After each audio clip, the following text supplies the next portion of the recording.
Я же рада представить гості нашої студії. Віктор Кононенко, експерт з питань безпеки, генерал-лейтенант, заступник голови СБУ у 2017-2019 роках, депутат Київської міської ради. Вітаю вас, пане Викторе. Селям алейкум, хош келдіңіз. Добрый вечер. Рада вас бачить. Взаимно. Я наш эфир предлагаю начать со следующего информационного сообщения. Почти готовы к вторжению. Конфликт Intelligence Team нашел новые видео с передвижением российской военной техники к границам Украины. Переброска войск идет медленнее, чем весной. Однако аналитики говорят, что если она продолжится такими же темпами до января 2022, а личный состав 41-й армии перебросит в Ельню, то общая численность группировки войск у границы и в Крыму значительно превысит апрельские показатели. Видео нашли в социальных сетях, которые мы, собственно, можем сейчас наблюдать на экранах. Там видно военную технику возле станции Масловка Воронежской области. Соединенные Штаты Америки же, в свою очередь, готовятся к непредвиденным обстоятельствам за наращивание российских войск у границ Украины. Сообщение о возможном вторжении Российской Федерации. Об этом сообщил Нед Прайс. Вот его цитата. Я предлагаю вместе послушать. Ми направили високопосадовців для проведення докладних брифінгів для наших європейських союзників. Ми також надали детальну інформацію Україні. І ми продовжимо не лише ділитися інформацією, а й готуватися до низки непередбачених обставин. Можу запевнити вас, що ми цим і займаємося. На уточнение журналистки, включают ли эти непредвиденные обстоятельства сценарий 2014 года, когда Российская Федерация оккупировала Крым и вторглась на Донбасс, представитель Госдепа ответил, что вдаваться в подробности сейчас не стоит. Посольство США в Украине не рекомендует своим гражданам посещать Крым из-за необычной военной активности России. Об этом сообщает сайт дипломатического ведомства. И вот что они говорят.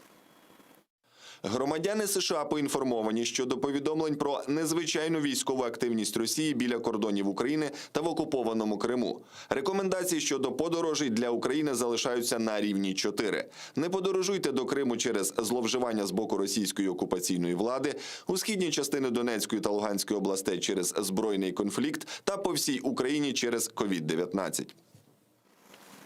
Концентрация российских войск на границе. Россия подготовила силы для нового военного нападения. Про это стал говорить уже и Курт Волкер, экс-представитель Госдепа США в Украине. Найбезпосередніша загроза для України. Росія підготувала сили для нового військового нападу, який може бути розпочато у дуже короткий термін. Ніщо з цього не означає, що Росія готова безповоротно до нового вторгнення в Україну. Швидше Путін готує сили та аргументи, необхідні, щоб дати йому можливість вибору. Варіант, який був би неможливим, якби не було зроблено цих попередніх кроків. Справді, найімовірніше пояснення подій полягає в тому, що Путін шукає поступки та жести деескалації з боку України та Заходу в обмін на рішення не вторгатися.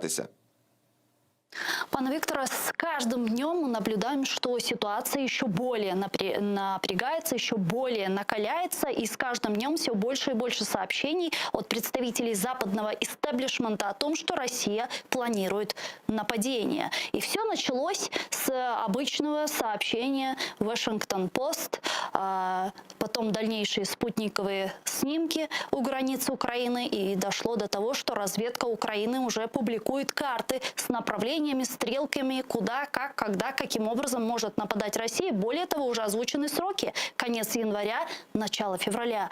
Что происходит? Ну, по-перше, Вашингтон-Пост не публікує нічого просто так. Угу. І якщо така публікація відбулася, то вона і переслідувала мету привернути до цього увагу. Давайте попробуємо розібратися в ситуації, яку ми маємо. Давайте. Це не перше накопичення військ біля наших кордонів. Це відбувалося в минулому, в позаминулому році. Але вперше ми маємо, даруйте за тавтологію, першу штурмову танкову армію, а це знаряддя нападу. Вперше ми маємо підготовку МОП-резерву, тобто з березня місяця на території ДНР, ЛНР так званих рекрутів вишкаляють до наступу на Україну, їм платять за це кошти. Такого не було в минулі роки. І те ж саме ми бачимо на території Росії з літа. І саме головне, новація цього року, те, що нам про це говорять наші західні партнери. Тобто нонсенс ситуації полягає в наступному, що якщо 14-19 рік ми переконували світ, що Росія агресор, що Росія – це загроза для всього світу, а ми є форпост, який стоїть проти цієї загрози, то зараз нам наші іноземні партнери кажуть: друзі, ви розслабились, у вас загроза, у вас можливий військовий наступ. Це величезна різниця, і вона не обмежується виключно публікаціями в ЗМІ і фотографіями, і спутниковими знімками. А мы расслабились? То ми взагалі нічого не робимо, крім того, що маємо на сьогоднішній день. Що би ми мали робити? По-перше, ми майже місяць заперечували і не визнавали ситуацію. Ми казали, та все гаразд, це чергове переміщення. Та це просто йде гра на підвищення ставок. А нас переконували і переконують досі, що, друзі, подивіться, можуть бути проблеми.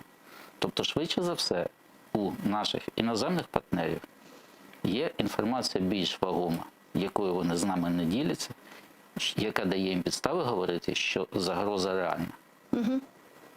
Знову таки, чому не діляться, вникати довго не будемо, але згадаємо той самий Вагнергейт і зробимо висновок, що довіри до нас повної немає вже давно. Ну, действительно, Тому после нам доносять інформацію офіційним шляхом через публікації, через офіційні заяви.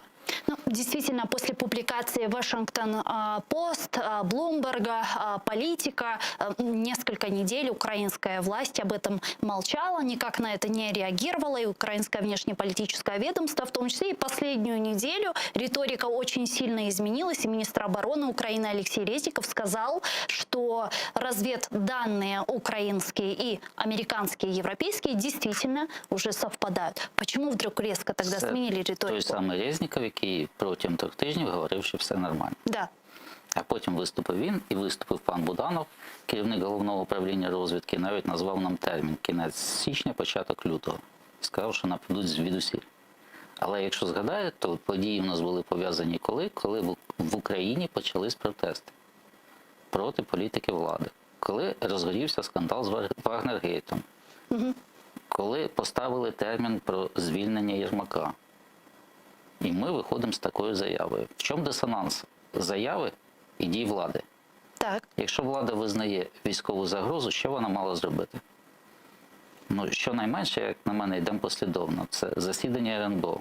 Воно, звісно, закрите, але сказати про це громадянам, що ми провели і ми знаємо, як захищатись, потрібно. Друге, це позачергове засідання Комітету Верховної Ради. Відповідно, з заслуховуванням міністра оборони України і головнокомандуючого Збройних сил України. З простим питанням: друзі, настільки ми готові? І, друзі, що вам потрібно для того, щоб ми підготували ще сильніше? Потім, напевно, мало бути позачергове засідання Верховної Ради України, присвячене цьому.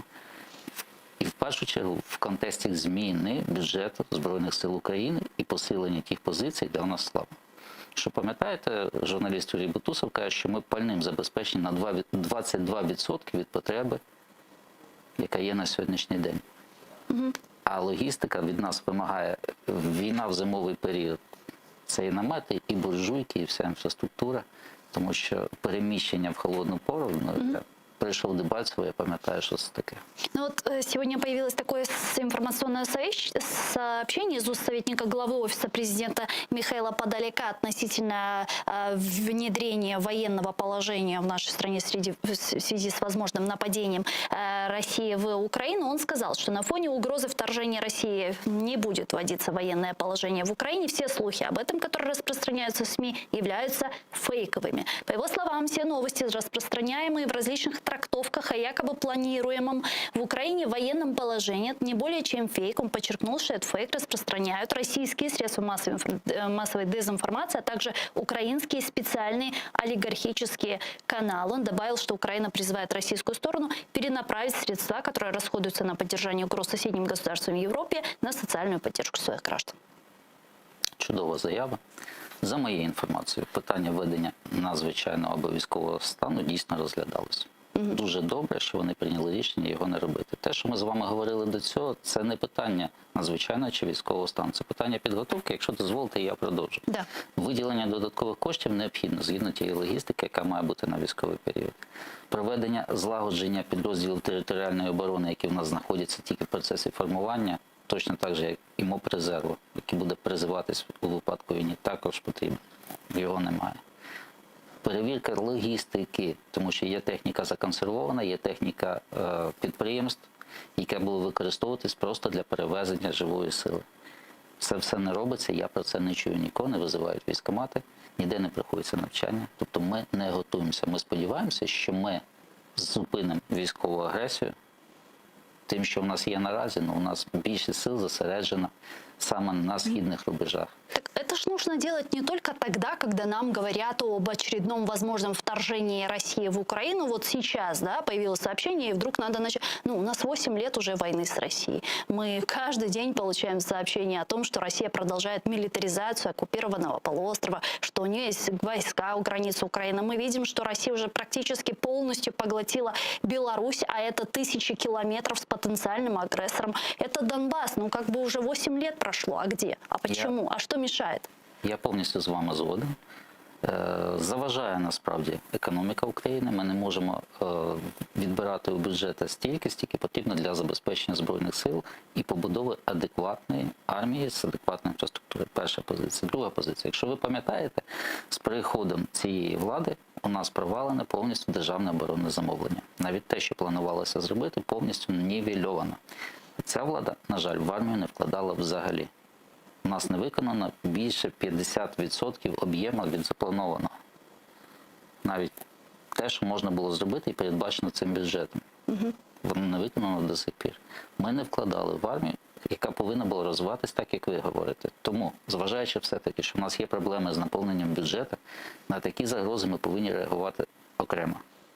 У нас іде велике будівництво, але ми ігноруємо армію. А має бути навпаки. Тобто, якщо ми віримо, що загроза є, і оголошуємо народу України про те, що у нас буде черговий наступ російських військ в січні-лютому, то, напевно, потрібні якісь програми, які можливо згорнути і перенаправити ці кошти на потреби Збройних сил. Потрібно провести злагодження і навчання, і щоб люди були готові. І щоб Ну, кожен вот, кстати, розумів, про людей. Не все же пойдут на фронт, правильно? Не весь же народ будет мобилизирован. колективна Но частина вот, а піде. как же территориальная, в том числе и вопрос территориальной обороны, да? То есть министерство, разведка говорит о том, что Россия может начать нападение на Ровненскую, Сумскую, Черниговские области. Вот мы завтра утром в 6 часов просыпаемся, летит ракета на Киев. Что делает население? Что делает народ? Куда нужно бежать? Как действовать? Какие бомбоубежища? Куда? Ну, то есть кто-то этим вообще занимается? Якби займалися, ми б все з вами розуміли. Ми як пересічні громадяни, а я як людина, яка цікавиться цією темою, ми не розуміємо. Ми розуміємо, що немає єдиної логіки дій. Ні військового, ні цивільного населення. Немає навіть тієї логіки, коли людина хоче захищати країну, куди вона має прийти, що вона має зробити. Ми не оголошуємо мобілізацію, ми не оголошуємо призив патріотів. Ми цього нічого не робимо. Тобто з цього дві речі. Або влада нам говорить, що загроза є, а сама в неї не вірить, або влада просто не готова захищати нашу країну. І те погано, тому що ми програємо в обох випадках. Ну, если будем говорить о возможном вторжении России в Украину, о реальности вообще такого действия со стороны Кремля сейчас, на данном этапе, как вы думаете, возможен ли этот сценарий в январе, действительно, в конце января, в начале февраля? Зачем это сейчас Путину? Цей сценарій можливий в будь-який час. Все залежить від двох речей. Настільки Путін до нього готовий і від підстав до цього. Путін уже раз наважився на агресію, ми втратили Крим і частину території на Донбасі. Ну, от якщо Війна говорити о триває готовності, насправді, да. вона не закінчилась. Ми ж розуміємо, що метою Путіна є поглинання більшої частини України. Тут я наполягаю, що не всієї території, тому що йому не потрібні патріоти, йому не потрібні проєвропейські налаштовані люди. То есть на Запад он не пойдет? Так, я думаю, що він зробить резервацію, куди відтіснить всіх своїх опонентів, а більшу частину України забере. Київ йому потрібен, тому що він збираючи земель російських, а Київ мать городов русських, да? По російській історії. Він туди буде спрямовувати свої зусилля. Тому у нього є різні варіанти операції, різний рівень планів. Найбільше це захоплення більшої частини території, приєднання. Проміжний, але дуже важливий, це шлях від Донбасу до Криму, тобто сухопутне сполучення, повністю заволодіння виходом в Чорне Азовське море. І саме головне, вода в Крим, це все дуже дорого, і це спрощує його витрати на цю роботу. І найменше, що він може зробити, судячи з останніх заяв російських депутатів, які говорять, що у нас, і те, що ми фіксуємо, у нас є багато звернень колективів і просто громадян з тимчасово окупованих територій до Російської Державної Думи, до керівництва Росії про приєднання окупованих територій Донбасу до Росії. Враховуючи паспортизацію, враховуючи ще низку аспектів, вони всі до цього йдуть. Ми повинні говорити про те, що більша частина працездатного населення, яке не задіяне в незаконних військових формуваннях, вона працює в Росії. Тому що економіка на території окупованій, вона майже знищена. Тому такі звернення є, і останнім часом їх стає більше. Ну вот, да. Реакція депутатів Державної Думи.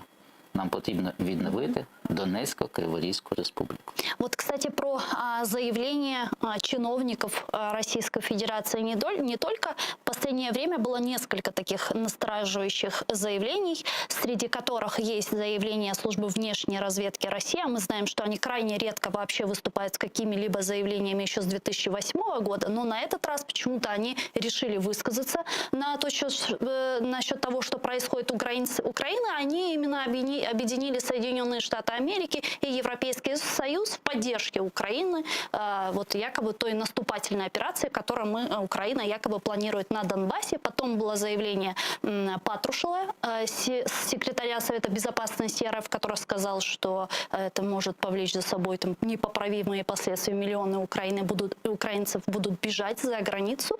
И было еще очень интересное заявление заместителя Совета секретаря Совета Безопасности России Гребенкина, если не ошибаюсь, который сказал, что с украинской стороны готовится провокация на экономические объекты России, расположенные на временно оккупированном полуострове в акватории Черного и Азовского морей. То есть тут возникает вопрос, если они планируют какое-то наступление, да, то под каким соусом это может быть преподнесено? И вот эти вот заявления говорят ли о том, что они сами могут вот спровоцировать некий такой казус белли, инспирировать какую-то операцию и вот напасть? Давайте від загального до конкретного. Да. Загальне у нас полягає в наступному, що у нас гібридна війна точиться не лише на території України. Насправді вона точиться зараз на території Європи. Ми бачимо, що робиться на білорусько-польському кордоні. Ми бачимо, що зараз робиться на Балкані, там Боснія, Герцеговіна на грані розколу між мусульманським і слов'янським населенням. Там йдуть досить активні процеси. У нас Сербія заявила про необхідність повернення її Чорногорії. Тобто йде розхитування ситуації скрізь. Що відбувається? Відбувається зміна нового світового порядку. Путін хоче домінування, він не встигає за Китаєм в економічному сенсі цього слова і боїться втратити позиції. Він хоче відновити домінування часів Радянського Союзу. Тому наразі в цій війні, яка йде в усьому світі насправді, він грає Україною. Він лякає Україною. І ми є розмінною монетою в цьому сенсі. І орієнтується на ЄС США. Він орієнтується на весь світ. Він ж з одного боку шантажує Європу і притягує її на свій бік. Він пропонує їм дешевий газ, він пропонує їм вкладання коштів в обмін на те, що вони будуть до нього лояльні, а він буде посилювати свій вплив на цій території. Тоді він готовий до активного протистояння зі Сполученими Штатами. Це не військове протистояння, наразі це відновлення холодної війни часів СРСР. А тут він хоче бути активним гравцем і домінувати. Тепер до конкретного питання. Всі говорять про провокації, а їх немає. Що? Но они их только предупреждают. Тобто ці провокації будуть. І я впевнений, що в плані росіян вони є. Їх є не один, а кілька варіантів. І швидше за все вони будуть або на кордоні Крим-Україна, або на нашому східному кордоні. І сценарій наступу по накопиченню військ швидше за все так і буде з двох боків, з Криму і зі Сходу. То есть такой может повториться гляубицкий инцидент в Крыму или на Донбассе? Я думаю, що вони не повторяться. Вони не повторюються в своїх заходах, але те, що наступ буде з двох сторін, це однозначно. Наступати з боку Білорусі цікаво лише по території Чорнобильської зони до Києва. Це найближчий шлях. Вище туди рівно Волині на сьогоднішній день не потрібно.